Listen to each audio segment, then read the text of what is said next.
kebijaksanaannya. Janganlah orang kuat bermegah atas kekuatannya. Janganlah orang kaya bermegah atas kekayaannya. Namun siapa yang mau bermegah, baiklah ia bermegah atas hal ini, bahwa ia memahami dan mengenal aku, bahwa akulah Tuhan yang menunjukkan kasih setia, keadilan, dan kebenaran di bumi. Sungguh, semuanya itu kusukai. Demikianlah firman Tuhan. Ada berapa banyak di antara saudara yang mau menyenangkan hati Tuhan? Mari katakan bersama saya. Menyenangkanmu, senangkanmu, hanya itu kerinduanku. Menyenangkanmu, senangkan hatimu, hanya itu kerinduanku. Hanya itu kerinduanku.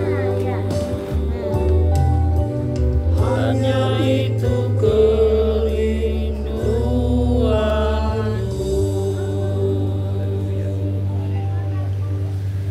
kalau kita mau menyenangkan hati Tuhan, mau menyukakan hati Tuhan, firman Tuhan berkata, jangan kita bangga karena kita bijaksana. Jangan kita bangga karena kita kuat. Jangan kita bangga karena kita kaya. Tetapi kalau mau bangga, banggalah dan bersukacitalah karena kita mengenal Dia dan memahami Dia. Dialah Allah yang setia, Allah yang adil, dan Allah yang benar. Semua nilai dunia ini akan hilang maknanya bila dibandingkan dengan pengenalan akan Allah. Kita harus terus mengenal Dia lebih dalam lagi. Artinya hubungan kita dengan Tuhan adalah hal yang intim. Ini pesan Tuhan yang kuat dalam menyelesaikan amanat agung tahun 2033. Selain itu, sesuai dengan kesimpulan Kongres Lausanne di Seoul tahun 2024 yang lalu, kita diingatkan, let the church declare and display Christ together. Gereja harus declare dan display Christ bersama-sama. Declare Christ atau mendeklarasikan, memberitakan Tuhan Yesus. Siapa pribadi Yesus Kristus? Kasih-Nya, anugerah-Nya, dan perbuatan-perbuatannya kepada seluruh umat manusia. Jesus for everyone. Display Christ atau menampilkan Kristus dalam kehidupan kita. Hidup seperti Kristus, mewujudkan sifatnya, karakternya, ajarannya. Kita harus menjadi garam dan terang. Hidup yang berprestasi, hidup yang berbuah, hidup yang menjadi berkat. Dengan cara ini, maka kita akan disebut murid Kristus. Dan mereka yang melihat kita akan memuliakan Bapa di sorga. Roma 14 ayat 17 dan 18 berkata, sebab kerajaan Allah bukanlah soal makanan dan minuman, tetapi soal kebenaran, damai sejahtera, dan sukacita dalam Roh Kudus. Sebab siapa saja yang melayani Kristus dengan cara ini, ia menyenangkan hati Allah dan dihormati oleh manusia. Kita diingatkan, dalam melayani Tuhan harus berfokus kepada kebenaran, damai sejahtera, dan sukacita dalam Roh Kudus. Melayani Tuhan bukan memprioritaskan hal-hal yang duniawi. Kalau kita melakukan ini, maka akan menyenangkan hati Tuhan dan dihormati manusia. Amin. Kolose 3 ayat 1 sampai dengan 4 berkata, karena itu, apabila kamu dibangkitkan bersama dengan Kristus, carilah hal-hal yang di atas, di mana Kristus ada, duduk di sebelah kanan Allah. Pikirkanlah hal-hal yang di atas, bukan yang di bumi. Sebab kamu telah mati, dan hidupmu tersembunyi bersama dengan Kristus di dalam Allah. Apabila Kristus yang adalah hidup kamu tampak kelak, kamu pun akan tampak bersama dengan Dia dalam kemuliaan. Ayat-ayat ini mengingatkan kepada kita bahwa kalau kita mau ikut dalam pengangkatan, maka syaratnya adalah mencari hal-hal yang di atas. Memikirkan hal-hal yang di atas, bukan yang di bumi. Artinya, segala sesuatu yang kita lakukan di bumi harus dinilai, dipertimbangkan, dan dipikirkan dari sudut pandang kekekalan dan surga. 1 Petrus 4 ayat 7 berkata, kesudahan segala sesuatu sudah dekat. Karena itu kuasailah dirimu dan waspadalah supaya kamu dapat berdoa. Jadi dalam menunggu kedatangan Tuhan Yesus kedua kali yang sudah semakin dekat, kita harus banyak berdoa, memuji dan menyembah Tuhan bersama-sama dalam unity siang dan malam. It's all about you. It's all about you. It's all about you, Jesus. It's all about you. It's all about you. It's all about you, Jesus. Dalam menyelesaikan target amanat agung tahun 2033, saat ini kita berada di tahun 2025. Tahun 2025 adalah tahun di mana bencana alam, peperangan, ketidakpastian, krisis ekonomi akan semakin hebat. Kita berada di akhir dari akhir zaman. Seperti yang dikatakan dalam 2 Timotius 3 ayat 1 sampai 9. Bahwa hari-hari ini kita memasuki masa yang sukar. Manusia akan mencintai dirinya sendiri dan menjadi hamba uang. Tetapi yang luar biasa, justru dalam keadaan yang seperti ini, Tuhan memberikan tema untuk tahun 2025. Dikatakan bahwa tahun 2025 adalah tahun penuaian. The year of harvest. The year of harvest. Kalau kita menyelidiki ayat-ayat yang merujuk pada penuaian atau harvest, maka terdapat beberapa jenis tuaian. Yaitu yang pertama, tuaian jiwa-jiwa yang terhilang dan membutuhkan pemulihan hubungan. Yang kedua, tuaian perluasan kerajaan Allah. Yang ketiga, tuaian berkat rohani dan jasmani. Dan yang keempat, tuaian hidup yang berbuah atau buah roh. 5, tuaian hidup yang kekal. Dan yang keenam, tuaian di bumi yang mengalami murka Allah. Saya percaya tahun 2025 Tuhan akan banyak berbicara tentang penuaian, yaitu seperti yang sudah disebutkan di atas. Mengenai penuaian jiwa-jiwa, kita sedang berada dalam masa penuaian jiwa yang terbesar dan yang terakhir sebelum Tuhan Yesus datang kembali. Roh Kudus, Pentakosta ketiga sedang bergerak ke seluruh dunia. Harvest now, Jesus for everyone. Harvest now, Jesus for everyone. Kita sebagai orang percaya, kita sebagai murid Tuhan Yesus diingatkan bahwa tugas utama kita tanpa melihat apa profesi kita adalah menyelesaikan amanat agung. Hari-hari ini Tuhan selalu mengingatkan kepada kita tentang tahun 2033. Apa sebenarnya yang terjadi pada tahun 2033? Sebenarnya tahun 2033 adalah peringatan yang ke-2000 tahun kematian, kebangkitan, kenaikan Tuhan Yesus ke sorga.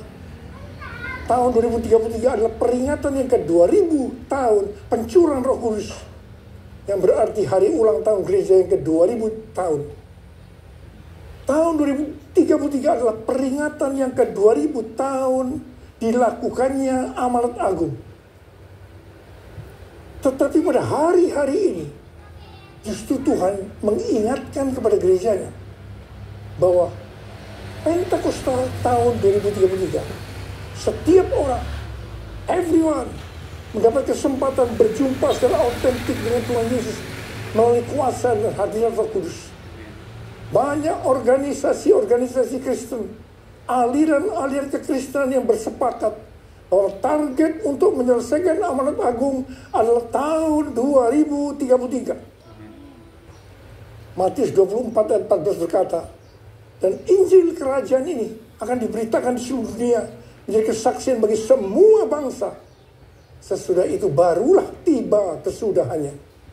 Ini adalah salah satu jawaban dari Tuhan Yesus kepada murid-muridnya ketika ditanya, apa tanda kedatanganmu dan tanda kesudahan dunia ini? Ayat ini bisa diartikan, kalau amanat agung sudah selesai, maka sesudah itu baru tiba kesudahannya. Baru setelah itu Tuhan Yesus datang kembali. Kata sesudah itu bisa 1 hari, 1 minggu, 1 bulan, 1 tahun, atau beberapa tahun. Tidak ada seorang pun yang tahu. Yang jelas tidak akan lama. Karena Tuhan Yesus berkata, Aku datang segera. Jadi kalau target penyelesaian amanat agung tahun 2033, maka kita harus bersiap-siap karena waktunya sudah singkat. Saya tidak berkata bahwa Tuhan Yesus pasti datang tahun 2033. Ini tidak alkitabiah. Tetapi kalau berkata Tuhan Yesus bisa datang tahun 2033, ini alkitabiah. Karena Tuhan Yesus bisa datang sewaktu-waktu. Rick Warren yang juga percaya bahwa target penyelesaian amanat agung tahun 2033, pada tahun 2007 membentuk kelompok yang bernama Finishing the Task, menyelesaikan amanat agung. Ada 4 hal yang dia lakukan, yaitu yang disebut dengan 4B. B pertama, Bibles. Alkitab diterjemahkan ke semua bahasa. Yang kedua, believers. Memperlengkapi setiap orang percaya agar secara pribadi bisa bersaksi tentang Yesus. Yang ketiga, bodies of Christ. Mengajak gereja-gereja untuk menanam gereja di area yang belum ada gereja. Amin. Dan yang keempat, breakthrough prayer. Mengajak setiap orang percaya agar berdoa bagi mereka yang belum percaya. Ini aku, Tuhan, utuslah aku, sampai generasiku diselamatkan. Ini aku, Tuhan, utuslah aku, sampai generasiku diselamatkan. Sampai generasiku diselamatkan.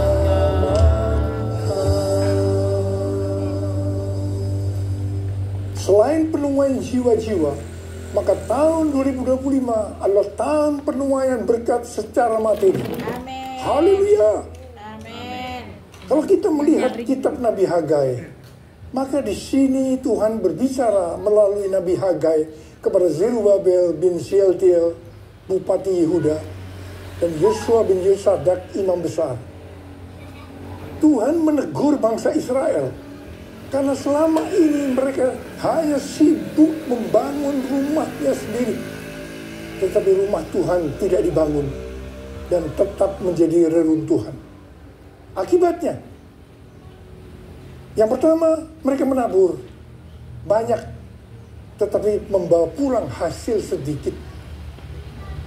Mereka makan, tetapi tidak sampai kenyang. Mereka minum, tetapi tidak sampai puas. Mereka mendapat upah, tetapi tidak pernah cukup. Karena seperti ditaruh dalam pundi-pundi yang berlubang. Banyak pengeluaran yang tidak terduga, seperti sakit, dicuri, dirampok, dan lain-lain. Memasuki tahun 2025, adakah di antara kita yang keadaannya sama seperti orang Israel pada waktu itu? Kalau kita mau mengalami penuaian berkat secara materi, maka kita harus melakukan seperti teguran Tuhan kepada bangsa Israel waktu itu.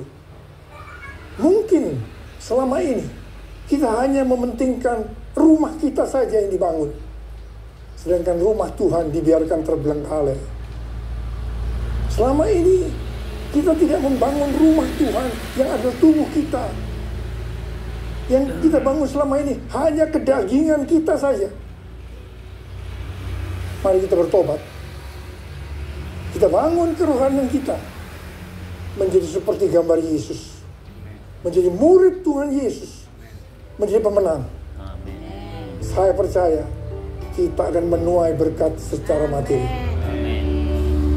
Waktu terbuka untuk doa,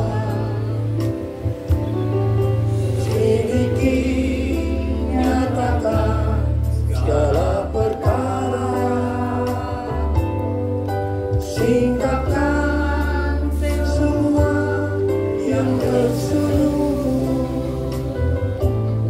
supaya layak di hadapan-Mu Tuhan. Ada pendapat dari sebagian orang bahwa persepuluhan sudah tidak relevan lagi untuk zaman ini. Alasannya, yang pertama, persepuluhan itu merupakan bagian dari hukum Taurat. Yang kedua, pada zaman anugerah sekarang ini, memberi untuk Tuhan tidak dibatasi persepuluhan saja, tetapi kita bisa memberi lebih banyak, termasuk memberi seluruh hidup kita. Apakah pernyataan ini benar? Ini jawabannya. Kalau kita melihat dalam Alkitab tentang persepuluhan, maka akan didapatkan hal-hal sebagai berikut. Yang pertama, persepuluhan sudah ada sebelum zaman Taurat. Ini dilakukan oleh Abraham dengan memberi persepuluhan kepada Melkisedek, Raja Salem, sebagai gambaran memberi kepada Tuhan. Yang kedua, persepuluhan dalam hukum Taurat diberikan oleh umat Tuhan dari seluruh hasil benih yang tumbuh di ladang. Yang ketiga, persepuluhan pada masa setelah pembuangan ke Babel. Ketika umat Tuhan tidak setia terhadap perjanjian dengan Allah, maka Allah menegur mereka. Kalau mereka ingin sungguh-sungguh kembali kepadanya, maka mereka harus menunjukkan komitmen, yaitu dengan mempersembahkan persepuluhan dari berkat yang Tuhan berikan kepada mereka. Yang keempat, persepuluhan pada zaman Yesus. Di sini Tuhan Yesus mengkritik persepuluhan orang-orang Farisi. Tuhan Yesus tidak menolak praktik persepuluhannya, tetapi Tuhan Yesus menegur mereka karena mengabaikan keadilan, belas kasihan, dan kesetiaan. Tuhan Yesus berkata, yang satu, yaitu persepuluhan, harus dilakukan, dan yang lain, keadilan, belas kasihan, kesetiaan, jangan diabaikan. Yang kelima, persepuluhan pada zaman anugerah masa kini. Seperti yang tadi disebutkan, bahwa ada sebagian orang yang menganggap bahwa kita berada dalam zaman anugerah, sehingga tidak perlu ada aturan-aturan dalam memberi persembahan seperti persepuluhan. Kita bebas memberi, termasuk mempersembahkan seluruh kehidupan ini. Ini sepertinya baik, tapi tidak benar. Persepuluhan adalah jumlah minimal yang Tuhan minta kepada kita untuk dipersembahkan dari berkat yang Tuhan berikan kepada kita. Kalau yang minimal ini saja dipermasalahkan, apalagi yang lebih besar dari itu, termasuk persembahan seluruh kehidupan ini. Persepuluhan kita berikan karena kita mengasihi Tuhan. Persepuluhan dipersembahkan dengan respon atas kesetiaan Tuhan. Allah selalu setia dan tetap setia sampai pada hari ini. Karena itu tidak perlu ragu-ragu untuk memberikan persepuluhan. Persepuluhan masih berlaku sampai hari ini. Apa berkat yang Tuhan sediakan kalau kita memberikan persepuluhan? Kita akan baca di Maleakhi 3 ayat 8 sampai dengan 12. Mari kita baca bersama-sama. Bolehkah manusia menipu Allah? Namun kamu menipu aku. Tetapi kamu berkata, dengan cara bagaimanakah kami menipu engkau? Mengenai persembahan persepuluhan dan persembahan khusus. Kamu telah kena kutuk, tetapi kamu masih menipu aku. Ya, kamu seluruh bangsa. Bawalah seluruh persembahan persepuluhan itu ke dalam rumah perbendaharaan, supaya ada persediaan makanan di rumahku. Dan ujilah aku, firman Tuhan semesta alam. Apakah aku tidak membukakan bagimu tingkap-tingkap langit dan mencurahkan berkat kepadamu sampai berkelimpahan? Aku akan menghardik bagimu belalang pelahap, supaya jangan dihabisinya hasil tanahmu, dan supaya jangan pohon anggur di padang tidak berbuah bagimu. Firman Tuhan semesta alam. Maka segala bangsa akan menyebut kamu berbahagia, sebab kamu ini akan menjadi negeri kesukaan. Firman Tuhan semesta alam. Saya mau berdoa buat saudara. Tahun 2025 adalah tahun penuaian berkat secara materi. Ada berapa banyak di antara saudara berkata amin? Amin. Saya percaya Tuhan. Angkat tangan saudara. Kita katakan bersama-sama. Aku percaya berkat-Mu akan melimpah, kebajikan kemuliaan selalu mengikutiku. Ku puji, ku sembah Kau Tuhan. Ku puji, ku sembah Kau Tuhan. Ku puji, ku sembah Kau Yesus.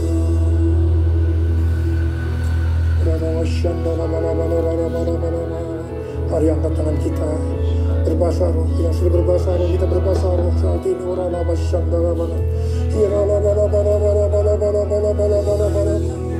Tuhan berkati anak-anak-Mu Tuhan. Kami saat ini sesuai dengan tema yang Kau berikan kepada kami tahun 2025. Bahwa tahun 2025 adalah tahun penuaian berkat secara materi. Sekarang terima.